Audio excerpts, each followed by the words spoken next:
All right, welcome back. This is a two-part series of PPC. This is part two. Part one, we went over a little bit of that framework, that 30,000-foot view of what is going on in PPC. Hopefully we gave it justice in the 20 minutes that we went over, because there's quite a few things going on. In this episode, we're going to really go over a couple little best practices, a couple different considerations you might want to have if you're going to implement a PPC campaign.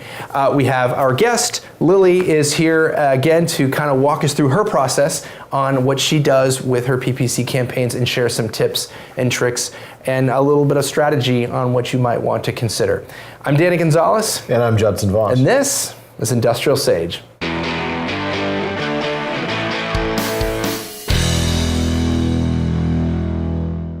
All right, let's jump into more of that tactical approach on PPC. So, big question. And I know you've got a good answer for it, right? A company wants to jump into PPC, what should they do? What are the first steps? Oh, it's my answer again, it depends. It really depends. So depending on what you want to accomplish, there are a lot of different ways you could go. So I think I mentioned in the last session that we did that an approach you would take from a retail perspective is going to be a lot different than something to just brand aware or to get people to go to certain pages or to mirror a traditional campaign. There are so many different ways you can go. So what I would really start with is identifying what you want. I've worked with clients, I've worked with my own, I've worked with people more on the manufacturing side of things, and so many times I've had meetings with people where they just don't have realistic expectations, and it really works best if you segment everything out and understand what you're going after. That's why so much of pay-per-click, depending on which medium you're using, is set up at a campaign level so you can do different campaigns. So first of all, figure out what's important to you. Figure out what's important to your brand, what you're trying to accomplish. Are you trying to get more just clicks to the website? Are you trying to get more people to sign up for your newsletter or podcast, which you should subscribe to? Oh, I like that. I got your plug. There we go. or really what it is you're trying to do in a B2B situation, like the industry I'm currently working in. It's really about nurturing people and getting them to respond to you and engage with you and understand how your products fit them, right? So figure out what that is first, and then there are a lot of different tools you can use to get to that answer. So keep that in the back of your mind, but be open to what the rest of the market has to say. So you'd mentioned again earlier that this changes every single day. This literally changes every single day. Every single day. I mean, pay-per-click for the most part, depending on which platform you're using, is bid-based. It's an auction, right? So much like the stock market, much like even something like eBay, it's subject to what else is going on in the market. So that also changes. It's human nature. And there's a lot of different analytics and research and predictive programs you can use to help you get your hands around that. So you may see people coming from an avenue you wouldn't have previously considered. So keep an open mind. And then after that, there are a couple different areas you can use depending on your needs. Google is the metric. They're the metric system, really, of digital marketing. They're a great place to start. They have so many free predictive tools. If you're in AdWords, they have Keyword Planner. They used to have within YouTube Keyword Planner too, but I think they've moved that more over to display vertical planning. But there's so much within there that you can start to use. And then use common sense too. So Google does have a lot of neural network work. It is neural network work. Yeah, that was great. Easy word. Right. Yeah. Neural network capabilities that they're using, but it's still a computer. What it may suggest might not make sense to you necessarily, but look through what they're suggesting and kind of preen from there, and make sure you have somebody who knows what they're doing with you too, because it's really easy to waste a lot of money and time and anger your clients, and none of those are good things. In general. Yes. And do you have a URL for that one tool, Common Sense? For Common Sense? Yeah. I wish. That's too bad. Unfortunately, you can't purchase it these days. But speaking of tools, actually, and we don't want to go into everything, the beta machine only records for 8 hours and we wouldn't have time. But, Gotcha. Can you throw out a couple ideas? You mentioned the free stuff on Google. Yes. Maybe another place to start that's sort of that SEO, keyword type of thing. So Moz is a really great SEO. Okay. So that's not actually pay-per-click. That's sort of pay-per-click's more nuanced sister these days. Since again, Google's trying to force people over to pay-per-click, and Facebook's trying to force people, and YouTube's trying to force people to pay for it. Moz I love though, because a lot of that kind of all plays together. This is a paid subscription, but they're fabulous if you have access to it. Conductor Searchlight rules. Again, I don't know if I'm allowed to plug for pay services. I like them. We'll hit him back up for we'll ask him for later. It's money fine. later. No. You can just send my check to us later. I love them. Optimizer is also a really good platform too.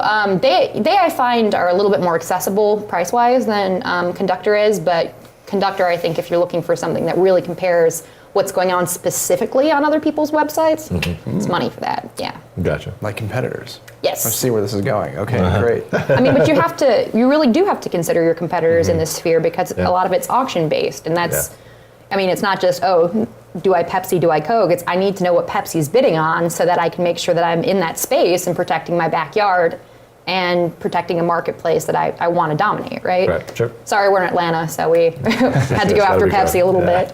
Just a little bit. Yeah. And I think in the B2B space too, you find knowing what your competitor's doing is important, or just as importantly, not doing. Absolutely. They may not be That's there a great at all. point. And a lot of times with B2B, especially in the industrial space,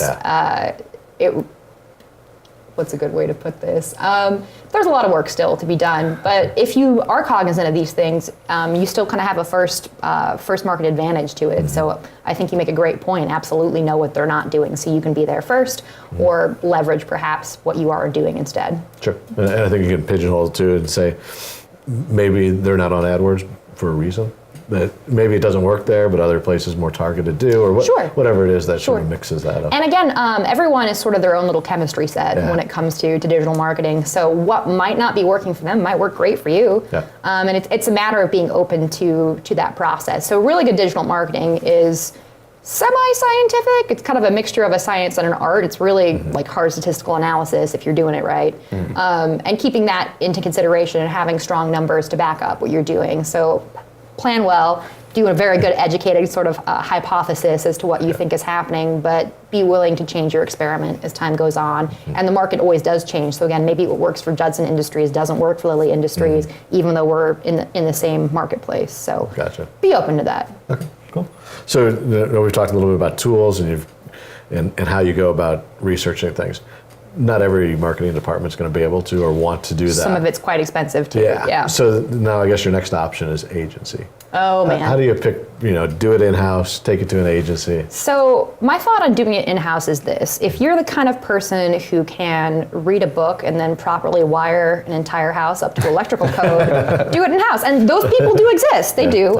In one of my previous tenures, I worked for General Motors, and I went to thousands of dealerships I dealt with all over the US and Canada, and I met one person who I was like, you know what, you could handle this. And he had like 2 master's degrees, and one of them was in statistics. So that's why I was like, you know what, I think you got this. You probably don't have to hire out, but it's that level of sophistication. So you can internally hire for that. There are some really good PPC gurus out there. The nice thing about it being an internet-based platform, it's just easy to keep in contact with people and keep apprised of new stuff. However, if you're going the agency route, which is also a perfectly valid and healthy way to go, work with somebody who's collaborative, and if they make stuff sound really easy, I'd be extremely leery. Because as we mentioned, the level of granularity and sophistication you can get into with this it's astronomical. I mean, you could really teach a whole graduate level course on this. It's that much detail. So I would say work with somebody who doesn't give you the, oh yeah, we got this, it's fine, because that's concerning, but instead is very collaborative in their approach. Here's you out, here's what your goals are, and also calls you on some of your BS too. You do want someone who does that, because a good pay-per-click manager or someone who's implementing that is the person who says, hey, I know you said this is really important to you. We've wasted thousands of dollars trying to follow this. It's not working. It's not converting. Can we try it maybe on this campaign that is working? So you want that level of conversation, because they're really the ones interpreting and changing and molding this data. It's a great point, yeah. You don't want the yes man. No. And if you badger somebody into being an order taker, you're harming yourself, because again, you are hiring somebody to be an expert in an extremely nuanced field, and again, you're hiring them theoretically because they know more than you. So encourage them to, but hold people accountable as well. One of the things I highly advocate, if you do work with an agency, that will see if they'll give you read access to the platforms that they're using, so you can take a look. so much of this stuff is, at least from like a certification perspective, is free. So it's free to get AdWords certified. It's free to get, I think it's Facebook Blueprint is the name of it now. You can do that no matter who you are, and then you can slap it on your LinkedIn and be fancy. But really, it's you don't necessarily have to be like the script writing god to do this, but gain some literacy with it and make sure that you do get some insight into what's going on and into KPIs in case you just want to look or you retain that level of literacy. Okay, makes sense. What's great? I mean, great. Some really great points. A couple things. So what I'm hearing is a plan. So go back to strategy, plan. You said segmentation in there was a really good piece. Breaking it down to a campaign level, so it's not like we're just going to send everything to everybody and all that. But another great area was using some of the tools to be able to research, but then really. Just making sure that you're looking at it, right? And you're constantly maybe doing some A/B testing, looking at what's working and what's not. I think was is kind of important there. And again, remember, it does change daily. It literally changes daily. So that's not to say that your campaign's completely crushed within one day, unless you're a very high volume person like Amazon or a business like that person. Wow. That's scary. That was a bad Freudian slip. But in any case, you should keep an eye on it and be cognizant of internet trends too. I mean, again, I come from automotive. Oftentimes, holiday weekends were huge amounts of traffic, and you want to make sure you're protected for that, and you want to analyze that because maybe you have not the greatest sale weekend. You can kind of go through and say, okay, well, what models did I really fall on my face for? Like what can I put together to figure out what I can do better next time, not just on a digital marketing perspective, but an in-house perspective too, because data is really a symptom. It's not a cause of anything necessarily. And you need to think about it that way. So if you see a big drop off, if you see something weird happening, that's, it's like a runny nose essentially. You gotta figure out what's causing it. Right. So be cognizant of those things. Yeah. So don't treat the symptom, go for the root. Haha. All right. Excellent. That was good. So anything else you might want to add? I know there's a million things we could go over, but I don't know any other little. So kind of the double-edged sword of the internet is that you have so much information, and that's great. I mean, I think it's connected us in meaningful and sometimes creepy ways, but ultimately I think it's a neutral tool, right? So as I mentioned before, there's just so much misinformation about this. Remain literate, but be open to listening to experts. There are so many free webinars you can attend. A lot of very big agencies will run webinars too. One of the best resources I've ever encountered is thinkwithgoogle.com. So it's a Google property, and they have so much information. That they have these amazing case studies in there. They're usually broken out by vertical. They really do apply nicely. So if you're looking into information, that's a really great place to start, and just be leery of some of the things you've been told to, and investigate them a bit more. Great. Oh, this is great. Well, we'll make sure we have a lot. You threw out a lot of different resources and links and tools. We'll make sure we put those in the show notes and have it so our viewers can access that later. But thanks again so much for coming on. Thank you for having me. This is fun. This two-part series. This has been very educational, and hopefully, I think our viewers will find it very, very valuable. So. Thanks again for watching this. If you have any questions on PPC, or if you have any other additional digital marketing questions, feel free to reach out to us. We'd love to address them in an episode. You can reach out to IndustrialSage.com/questions, and we would be happy to look at them and answer them on a episode. So again, thanks for watching. Be sure to subscribe, and we'll catch you next week. Thanks.